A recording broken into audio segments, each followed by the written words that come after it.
School തലത്തിൽ വിവിധ ഇനം ക്വിസ് മത്സരങ്ങൾ നടത്തി. സ്കൂളിലെ മുഴുവൻ കുട്ടികൾക്കും സ്പെഷ്യൽ ഫുഡ് വിതരണം ചെയ്തു. അതിന്റെ കൂടെ ഹെഡ്മാസ്റ്ററുടെ വക പാലട പ്രഥമനും നൽകി.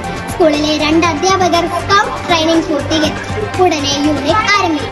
ജില്ലാ വോളിബോൾ മത്സരത്തിൽ പെൺകുട്ടികളുടെ ടീം 4ാം സ്ഥാനം കരസ്ഥമാക്കി. ആൺകുട്ടികളുടെ ടീം സബ് ജില്ലാ തലത്തിൽ റണ്ണറപ്പ് ആവുകയും 3 കുട്ടികൾ ജില്ലാ തലത്തേക്ക് അർഹത നേടുകയും ചെയ്തു.